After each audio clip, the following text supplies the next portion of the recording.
Val Jones, and I'm currently the Chief Executive for Social Enterprise Northwest.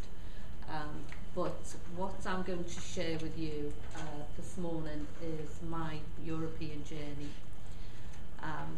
Back in the early 80s, there was some significant riots in Liverpool. And as a result of those riots, a very small community-based organisation was born. And it was born to help local communities have a voice. That organisation lasted about 2 years, and as a result of the effectiveness of it, that it actually trained community arts practitioners to go out into the areas of Liverpool and Merseyside to engage with communities. ESF funded training programme was born. We'd never experienced ESF. We didn't understand the bureaucracy of it. We just knew that we got a letter from Brussels that said we'd been awarded a grant. And then we learned. Then we went on a very serious learning curve. Back in those days, you applied direct to Brussels. So there was a lot of interpretation, misunderstanding, communication issues. But we survived, and we became a very successful European social funded training organisation that eventually delivered MVQ training for people from deprived areas in Merseyside. We were also approached by our local government office, because we were a charity, to see if we'd be interested in applying for some capital money. Of course we would, and we did, and they helped us, and we purchased a building, a purposely adapted building that we could run our training from, which eventually became an asset for us and is still standing to this day, some 20 years later. So it was painful. I share with you, it's been a painful road that we've been on. Part of my experience led me to being involved in some of the European working groups and committees. So I got involved with Merseyside Objective 1 committee. I also was involved in Northwest European committees, and I've known Andy Churchill, who we call the sort of anorak of Europe. You know, and Andy's been a great supporter for us in the Northwest, and you know, I have to say, I think that's part of our success, is that we've actually had somebody like Andy who we could turn to and say, this is difficult, what do we do, how can we lobby, how can we change things. So, you know, that's been a real strength that we've had.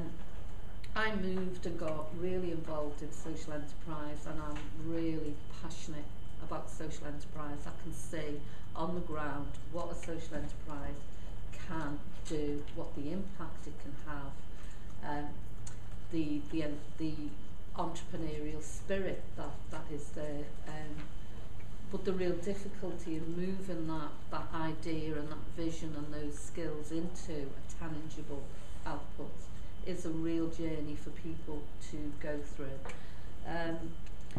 We were very fortunate as one of the regional organisations to have had some Northwest Development Agency money to support our role and build up the infrastructure, and that diminished. What we did was to enhance that money, was to actually seek some European Regional Development Fund money. And what's happened is that the NWDA support has gone, but the ERDF has actually taken over. What I have just secured is, I've just all left you this. We've just secured 3.3 million ERDF funding that's going to help us provide business support, start-up, intermediate, intensive support for social enterprises in the northwest of England. Now that took us some 15 months to get to. It cost us nearly £30,000 to get to. It doesn't come cheap. We've also, because it is payment by results, we've had to seek finance. So we have to pay our providers to deliver that work. We have to wait for our European money to be paid to us. So we've had to secure significant finance to run this at our cost. Nobody else is paying for that. Fortunately, we've got the Charity Bank, who actually have agreed to give us just over 200k to actually working capital the project. So, you know, I think there's been a lot that we've learned over the years.